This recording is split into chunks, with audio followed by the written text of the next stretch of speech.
Olá pessoal, então nós vamos continuar a correção de nossa atividade a partir da página 25, tá bom?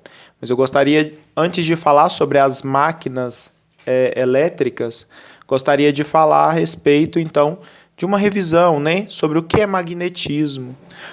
A própria página 16 do livro de atividades, ele vem nos dar uma introdução, alguns mapas mentais, né, alguns resumos a respeito do que a gente estudou no capítulo. Então, para entender o princípio de funcionamento, né, como que funcionam as máquinas elétricas, que são motores elétricos, os geradores elétricos, os transformadores elétricos, nós precisamos entender um pouco mais a respeito, então, do magnetismo. Tá bom? Desde lá dos primórdios, quando a magnetita, né, aquele mineral, ele era encontrado na própria natureza e percebia que ele atraía alguns pedaços de metal, ali já começa então a chamar esse material de ímã, né? Ele atrai. Então, é a partir daí que nós vamos ter os ímãs naturais. Os ímãs naturais são aqueles simplesmente encontrados na natureza. Diferente dos artificiais, que o ser humano ele precisa fazê-los, né? A gente fala de imantação, ou seja, nós pegamos um metal e imantamos ele. E a partir disso, esse material, esse metal, ele se transforma em um ímã, né? Os principais metais aqui que nós podemos utilizar é o próprio ferro e também o níquel, tá bom? E os eletroímãs, que são materiais que se comportam como ímãs a partir de uma corrente elétrica. Então, eu passo uma corrente elétrica através deles e isso produz, então, uma imantação ali momentânea naqueles dispositivos, tá bom? E, claro, falando sobre corrente elétrica, nós podemos relacionar ao planeta Terra, né? Essa questão da eletromagnetismo, né? A relação entre a eletricidade e o magnetismo. Nós vamos ter aqui, com relação ao planeta Terra, considerar ele como um grande ímã. Por quê? No núcleo do planeta Terra, nós vamos ter lá o núcleo interno, que ele é duro, fixo, né? De ferro bruto ali, né? E também nós vamos ter o núcleo exterior, o núcleo que ele é mais pastoso, ele é líquido, né? Devido à alta temperatura de dentro do planeta Terra. E esse núcleo líquido, ele se move em torno desse núcleo interno, de modo que vai criar um atrito ali, né, uma eletrização, e aquilo vai gerar uma corrente elétrica no interior do planeta Terra. E essa corrente elétrica, ela produz, né, um campo magnético com relação ao planeta Terra, fazendo com que o próprio planeta Terra ele se transforme em um ímã, com os polos norte, polos sul, né? No caso aqui, nós, por convenção, consideramos que no polo norte geográfico, lá onde está o círculo polar ártico, nós temos o polo sul magnético. E no polo sul geográfico, onde está lá a Antártida, nós consideramos que lá está o polo norte magnético. Então é bom a gente entender já ressaltar essa diferença, tá bom? O polo norte magnético é diferente do polo norte geográfico, ok? Ali eles não coincidem, mas, por exemplo, o polo norte magnético ou polo sul magnético, ele tem uma distância, né? Isso varia, porque o interior do planeta Terra está se movendo, há uma distância do polo norte geográfico de uns 400 quilômetros. Então, para quem está distante dos polos, usar uma bússola, por exemplo, vai te orientar para o norte, né? Então, você sabe basicamente que, de fato, a agulha está apontando para o norte. Mas se você está exatamente muito próximo ao polo norte geográfico, por exemplo, você não vai entender muito bem, porque você vai estar no polo norte geográfico, mas a bússola vai estar apontando para outra direção, que é o polo norte magnético, que é o polo sul magnético do planeta. Entende? Aí a gente pode ter essa confusão para quem está muito próximo dos polos. Mas para quem já está, como nós, né, na linha equatorial, na região aqui dos trópicos, né, intertropical, entre os trópicos, nós aqui então estamos distantes dos polos, logo nós podemos muito bem se orientar pela bússola, tá bom? as origens do eletromagnetismo. Nós temos a experiência lá no início do século XIX do cientista chamado Hans Christian Ørsted. Então, Ørsted, ele vai fazer o quê? Ele vai fazer duas coisas. Primeiramente, ele percebe, usando uma bússola, né, ele imantiza uma agulha, essa agulha ela fica suspensa na água, e ele percebe que essa agulha ela é orientada quando se aproxima, quando é aproximada de uma corrente elétrica, de um fio condutor, por exemplo, de corrente elétrica. Entende? Então, essa agulha, esse ímã que está nessa bússola, tá bom? Essa agulha imantada, ela vai se orientar, vai mudar de direção a partir da presença ou não, da proximidade ou não de um fio com corrente elétrica. Ok?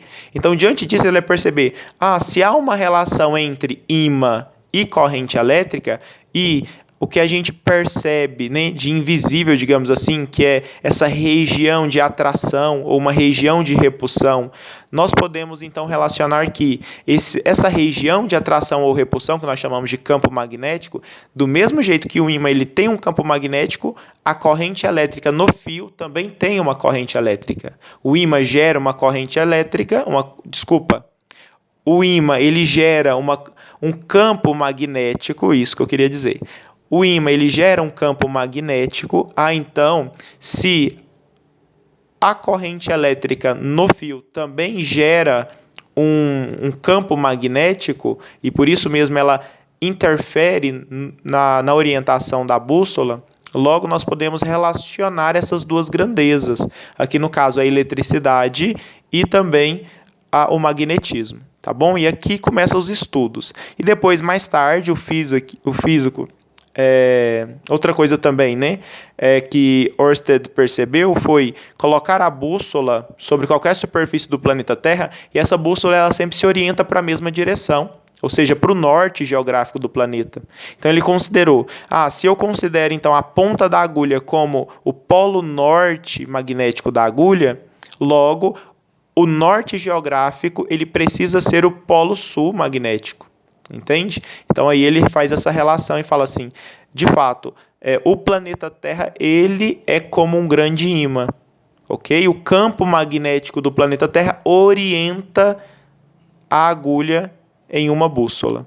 Então já nos induzindo a entender, né, como que é esse planeta Terra, ele tem uma magnetosfera, né? Por que ele tem essa magnetosfera? Aí começa todos os cientistas pensarem também nessa perspectiva, né, de o planeta Terra ser um grande ímã. Mais para frente, depois, um físico, né, um cientista também chamado Michael Faraday, ele complementou, ele de fato meio que comprovou essa relação entre eletricidade e ímãs, fazendo com que o movimento de um ímã ele gerasse o movimento de elétrons em alguns fios de cobre, em algumas bobinas, né, fios de cobre enroladas ali. Então, o movimento desse ímã no meio dessa bobina fez com que os elétrons se movessem e gerasse corrente elétrica. Então, ele relacionou intimamente isso, né? Se do mesmo modo que Ørsted percebeu que a corrente elétrica interferia em um ímã, logo um ímã também pode interferir em uma corrente elétrica. Logo que uma corrente elétrica ela pode produzir um campo magnético, ok? Logo, um campo magnético de um ímã também pode produzir energia, eletricidade, né, corrente elétrica. Então ele consegue relacionar essas duas grandezas e comprovar. Tá bom? Nós vamos ter então as máquinas elétricas. As máquinas elétricas, elas nada mais são do que equipamentos que temos que transformam a energia elétrica. Ok? Então aí a gente vai ter a transformação de energia elétrica em algum outro tipo de energia. O caso, né, é o caso dos motores elétricos, por exemplo. Que nós vamos ter, né, até por essas experiências de Ørsted e Faraday, a gente vai perceber o quê? Que se eu tenho uma eletricidade, uma corrente elétrica, eu posso movimentar, a partir, né, usando o ímã, eu posso movimentar uma estrutura.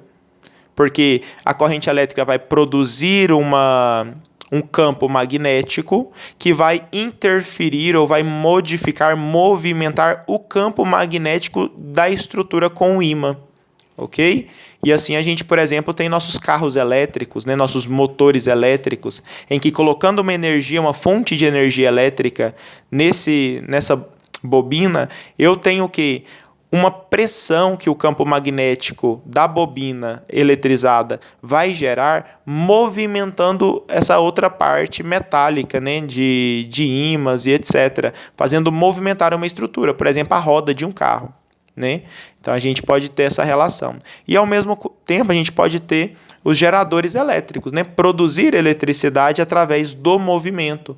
Por exemplo, se eu tenho então o movimento, por exemplo, gerado pela água, né? Então ali a água ela vai gerar uma pá, né? Uma hélice, né? E esse movimento vai girar um ímã. Esse campo magnético do ímã em volta de uma bobina de cobre, ela vai produzir o movimento dos elétrons na bobina de cobre. E o movimento dos elétrons nada mais é do que corrente elétrica. Então a gente vai conseguir, pelo movimento cinético, movimento, né, de uma bobina, eu posso então ter a produção de eletricidade, corrente elétrica. Então a gente pode fazer as duas coisas, né, as coisas contrárias. Com corrente elétrica eu produzo movimento e com movimento eu produzo corrente elétrica. Entende? Então aí a gente vai ter as máquinas elétricas. E os transformadores nada mais são do que o modo, né, de transformar a tensão elétrica. Então a gente sabe muito bem que quando uma hidrelétrica, por exemplo, produz corrente elétrica, ela produz muito intensamente essa corrente elétrica e a tensão é muito forte. Ok? Então a gente não poderia muitas vezes ligar um aparelho elétrico na tomada e sem queimar o aparelho ou sem a gente mesmo levar um choque, então isso é muito perigoso. Então a gente precisa diminuir essa tensão para que de fato nós possamos poder usar a corrente elétrica, né, a energia elétrica nas nossas residências. E é isso que os transformadores fazem, né? Muitas vezes a gente pode perceber esse objeto aqui, ó, nos postes de eletricidade, não em todos, tá bom? Intercalando alguns postes, e é eles que têm a missão de tirar a corrente elétrica, que é muito forte, a tensão elétrica, tá bom? A tensão elétrica que vem dos fios mais grossos, ok? E transformar essa tensão que é muito alta, na casa dos milhares, na casa das centenas, né? De 220 volts, de 110 volts, dependendo da região do Brasil. No nosso caso aqui, 220 volts. Então, sai dos 3.000 e vai para os 220 volts. Então, isso é diminuir a tensão para quê? Para que os nossos aparelhos elétricos que foram produzidos para essa tensão, de fato, possam ser utilizados nas nossas residências, né? Aí a gente tem até a relação entre a quantidade de voltas que a gente dá no início, né, de um lado do transformador com relação ao número de voltas que a gente dá do outro lado do transformador. De modo que, se eu tenho uma tensão inicial, essa primeira tensão, esse P significa de primeiro, né? O número de voltas, ele então vai indicar essa tensão inicial. Mas se eu quero reduzir a tensão final, eu preciso também reduzir esse número de voltas do lado direito, do outro lado do transformador. Então a gente vai ter vários fios de cobre enrolados de um lado do transformador, onde entra a corrente elétrica. E do outro lado nós também teremos vários fios de cobre enrolados do outro lado do transformador. E é a diferença de quantidade de voltas que eu dou nessas partes do transformador que vai alterar a minha tensão. Ok? Se tem mais quantidade de voltas na primeira parte, onde a corrente elétrica entra, e menos quantidade na segunda, logo vai entrar muita tensão na primeira e vai sair pouca tensão. Pode ser o contrário também, talvez entre uma corrente elétrica mais fraca, uma tensão mais fraca, mais baixa, ok? e eu quero aumentar essa tensão. Então, no início, o número de voltas será menor do que o de saída, porque tendo muitas voltas é muita tensão, tendo poucas voltas é pouca tensão, tá bom? Então, a gente tem essa relação. Vai depender se eu quero de uma tensão baixa aumentá-la ou se eu quero de uma tensão alta diminuí-la, tá bom? Aí a gente faz essa relação entre número de voltas e a tensão. Basicamente é isso. Aí nós vamos lá para a página 25, ok? Continuar então a nossa atividade. Questão 18. Preencha as lacunas corretamente para em seguida completar a cruzadinha. Então, lá na página 26, nós vamos ter as frases para serem completadas e depois teremos a nossa cruzadinha. Número 1. Quem foi um dos primeiros cientistas a investigar e sistematizar as relações existentes entre a eletricidade e o magnetismo? Então, nós vamos ter aqui o último nome, o sobrenome do cientista, que é Ørsted. Ok? Então, no número 1, nós colocamos Ørsted. Transformadores, são os dispositivos capazes de elevar a tensão de eletricidade, tá bom? A tensão elétrica. Os transformadores. Número 2, então, aqui na vertical, transformadores. Número 3, que dispositivos são que transformam energia de movimento em energia elétrica? Produção de energia elétrica é pelos geradores. Tá bom? Número 3, geradores. Número 4, quem foi o físico contemporâneo a Ørsted, que observou que o movimento de um ímã próximo a uma espira produz uma corrente elétrica induzida? Quem foi que fez essa experiência? Faraday. Então, número 4, Faraday. Número 5, indução eletromagnética. É o princípio físico utilizado nas máquinas elétricas, indução. Então, número 5 é indução. Número 6 é máquinas. Máquinas elétricas compreendem um conjunto de instrumentos que transformam energia elétrica em outros tipos de energia. Tá bom? Então, a número 19, ela vem então relacionar, aquela mesma relação de frações que a gente tinha falado anteriormente. O número de voltas na primeira parte do transformador, ela relaciona diretamente com a tensão da primeira parte do gerador, do transformador, desculpa. E o número de voltas da segunda parte relaciona diretamente com a tensão da segunda parte, da saída da segunda parte do transformador. Então, é com essa relação que a gente vai trabalhar. Questão 19. A energia elétrica das redes de transmissão vem em alta voltagem, tá bom? A tensão é muito alta, geralmente de 13.800 volts, e precisa ser reduzida. Sobre o assunto, responda as questões a seguir. Determine a razão entre o número de voltas da bobina primária, então a primeira parte do transformador, tá bom? Em relação à bobina secundária, sabendo que a tensão que chega às residências precisa ser igual a 220 volts. Então, a gente vai ter aqui 13.800 volts na bobina primária, ok? Que é a corrente que entra. Só que eu preciso, para sair do transformador, apenas 220 volts, ok? Qual, então, é a quantidade de voltas que eu preciso relacionar para enrolar uma quantidade de fios de cobre nessa bobina secundária? Que quantidade a menos eu preciso enrolar na segunda bobina, ok? Para que, de fato, a tensão que entra de 300.800 ela saia por 220 volts. Então, a gente vai ter essa relação. Número de voltas da primeira e número de voltas da segunda. Diante disso, nós vamos ter 13.800 volts que entra na primeira e 220 volts que sai da segunda. Então, com relação a isso, nós vamos ter essa fração aqui, ó. O número de voltas da primeira, ela é 62,73 voltas, ok? Quando o número de voltas da segunda, ela é apenas 1.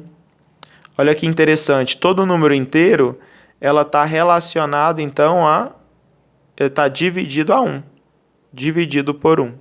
Então, se o N da primeira corresponde a 62 voltas de fio de cobre, o número de voltas da segunda, ela precisa ser apenas uma. Então, de cada 62 voltas da primeira, eu preciso apenas de uma na segunda bobina. Ok? Para quê? Para que essa quantidade de tensão que entra na primeira seja 220. Se transforma em 220 ao sair da segunda. Ok? Então, eu preciso diminuir a quantidade de voltas. Então, a cada 62 voltas, eu preciso dar uma volta apenas na segunda bobina do transformador.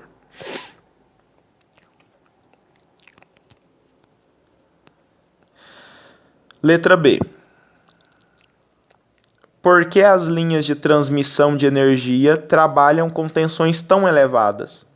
Isso, pessoal, é para minimizar a perda de energia elétrica. Por quê? Porque quando a corrente elétrica ela é muito forte os nossos fios que saem, lá da hidrelétrica, por exemplo, e vêm pelas redes de transmissão, tem uma corrente elétrica muito forte, muito alta. Então a gente vai ter o quê? Uma produção de efeito Joule muito alta também, esquenta muito rápido. Então o que a gente precisa? A gente precisa diminuir a quantidade de corrente elétrica, ok? E aumentar a tensão. Por isso que a tensão da corrente elétrica, do sistema de distribuição de energia elétrica é muito alto, 13.800 volts, por exemplo. Então, a gente precisa aumentar a tensão para compensar essa diminuição da corrente elétrica. E claro, diminuindo a corrente elétrica, aumentando a tensão, a gente vai equilibrar, vai dar a mesma quantidade de potência, ok? Então, a potência aí vai ser igual a tensão dividido pela corrente elétrica, tá bom? Então, a gente vai tendo isso, nós vamos entender que é necessário. Você não pode simplesmente aumentar a tensão e deixar a corrente elétrica alta. Você tem que diminuir a corrente elétrica para você poder aumentar a tensão. E isso vai dar a mesma quantidade de potência. A potência ainda necessária para essa transmissão pelo sistema de distribuição elétrico que nós temos. Então, a resposta aí da letra B é para minimizar as perdas de energia de corrente elétrica através do calor, através do efeito Joule. Questão 20. Leia atentamente o texto a seguir. Existe muita confusão entre autovolt e bivolt automático. No autovolt, o aparelho irá suportar quaisquer tensões entre 90 e 220 volts. A fonte bivolt suporta exclusivamente duas tensões, 127 volts e 220 volts. Vale lembrar que existem os equipamentos de tensão específica, ou seja, somente 127 volts ou somente 220 volts. Ok? Tudo isso está escrito aí no nosso texto. Com base no texto, assinale V para verdadeiro e F para falso nas sentenças a seguir. Ao ligar um aparelho alto volt em uma tensão de 220 volts, ele irá queimar. Lembrando, no alto volt, a gente vai ter o quê? Naturalmente, ele já protege o aparelho, ele suporta tensões entre 90 e 240. Isso é falso, essa afirmação aqui. Porque se é de 90 a 240, nós vamos ter o quê? 220 volts, que é menor, que está entre essas duas voltagens aqui, essas duas tensões. Então, ele vai suportar sim. O aparelho ele não vai queimar, ok? Letra B. Ao ligar um aparelho bivolt em uma tensão de 110 volts, não haverá problema algum de funcionamento. Olha, aqui é duas tensões exclusivamente. exclusiva. Essa palavra aqui vai nos dar a diferença, tá bom? Então é 127 volts ou 220 volts. Quando eu fujo de alguma dessas tensões aqui, o aparelho ele vai diminuir seu funcionamento, uma vez que eu diminuí a voltagem, tá vendo? Então aqui, de fato, eu não posso afirmar que não haverá problema algum de funcionamento. Haverá um problema, que vai ser a lentidão desse aparelho funcionando, por exemplo, tá bom? Letra C.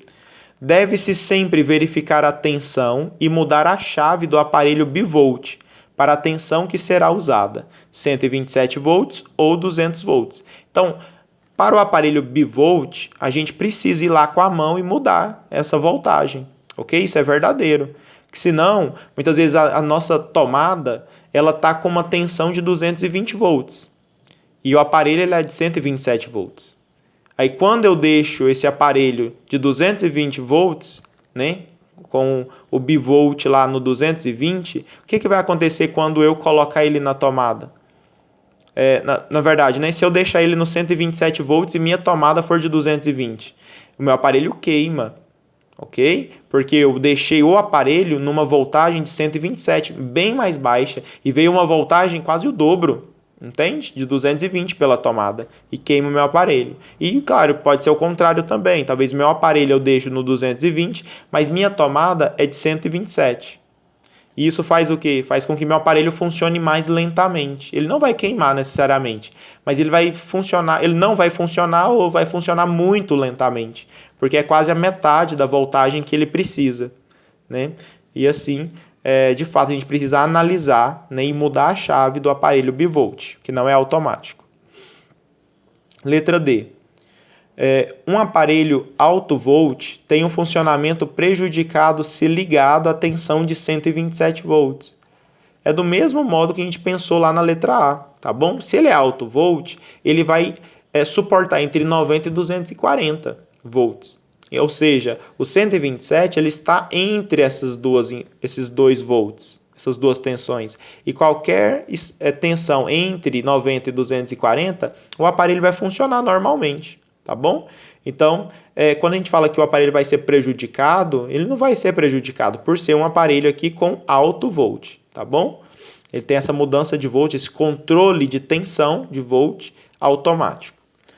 Letra E. Caso um aparelho não funcione com a tensão do ponto de energia onde será ligado, deve-se usar um transformador para adequar a tensão. Isso, então, se o aparelho não funciona com a tensão, é porque a tensão está muito baixa. Então, eu uso um transformador para aumentar a tensão, por exemplo. Ok? Então, isso é verdadeiro. Questão 21. Os números 1, 2 e 3 estão associados cada um a um dos tipos de máquina elétrica estudados no capítulo. Então, é só a gente relacionar, tá bom? Motor elétrico, gerador elétrico e transformador elétrico. Esses são os 3 tipos de máquinas elétricas, tá bom? Primeiro, seu movimento tem como base a atração e a repulsão magnética a partir da passagem de corrente elétrica. Aqui a gente está falando do quê? Do motor elétrico, ou seja, eu vou usar a corrente elétrica para quê? Para gerar movimento, tá bom? Então, o movimento tem como base. Ou seja, o movimento ele é fruto da atração e repulsão magnética, que conduz uma corrente elétrica. Letra B. Transforma outras formas de energia em energia elétrica. Ou seja, produção de energia elétrica, eu estou falando de número 2, gerador elétrico. Tá bom? Então, vai gerar energia elétrica. Letra C. Está presente na maioria dos aparelhos eletrodomésticos. Ok? Então, o que está presente na maioria dos aparelhos eletrodomésticos? Um motor elétrico, tá bom? Ou seja, um ventilador, por exemplo, o secador de cabelo, ali tem um motorzinho ligando um ventiladorzinho para soprar o vento, né? Então, vários produtos eletrodomésticos, eles vão utilizar um motor elétrico, para nossa geladeira, por exemplo, né? E etc. Letra D. Pode adequar a tensão que chega aos aparelhos elétricos, evitando a queima e o mau funcionamento. Então, quem que vai diminuir ou aumentar a tensão? É o transformador elétrico, ok? O transformador elétrico ele vai alterar a tensão. Letra E. peça fundamental para a transmissão eficaz de energia elétrica. Então, para transmissão de energia elétrica, eu necessito do transformador, para que de fato seja eficaz, como diz essas palavras aí, ok? Porque com uma tensão errada, a energia elétrica não vai ser transmitida de modo correto. E a F, transforma energia elétrica em várias outras formas de energia, que aí no caso é o motor elétrico, tá bom? Então a energia elétrica ela é transformada em vários outros tipos de energia, através do motor elétrico. Questão 22. Quando não havia iluminação no Brasil, as pessoas se guiavam pela luz da lua cheia. Antes da chegada da lâmpada elétrica, as casas eram iluminadas por velas ou lampiões a gás. Nessas condições, a população precisava improvisar em muitas atividades. Por exemplo, para passar roupa eram usados ferros à brasa. A atividade era delicada e exigia cuidado, pois a fuligem podia cair na roupa e sujá-la ou até queimá-la. Como não existia geladeira, as pessoas precisavam comprar alimentos frescos todos os dias ou deixá-los cozidos para o consumo. E, como já é de se imaginar, os banhos eram frios ou com água aquecida no fogão a lenha. Então essa é uma realidade, né, que existia antigamente, né? Na verdade, ainda até existe em algumas regiões mais pobres do Brasil, por exemplo. Ok? Vamos lá. Como a eletricidade, letra A, como a eletricidade contribuiu para a evolução das máquinas industriais? Então, máquinas térmicas, por exemplo, e manufaturas, né, trabalho na mão, elas foram substituídas por máquinas elétricas. Então, que produz bem menos perca energética, ok? Ela esquenta menos, por exemplo, e ela vai otimizar, ela vai acelerar o processo de produção.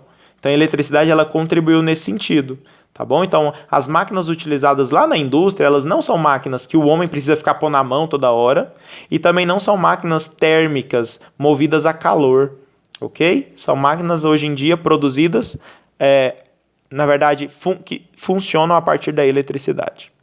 Letra B. Como a eletricidade contribuiu para o desenvolvimento da produção humana, do comércio e do entretenimento? Então, foi com a eletricidade que a gente vai ter o quê?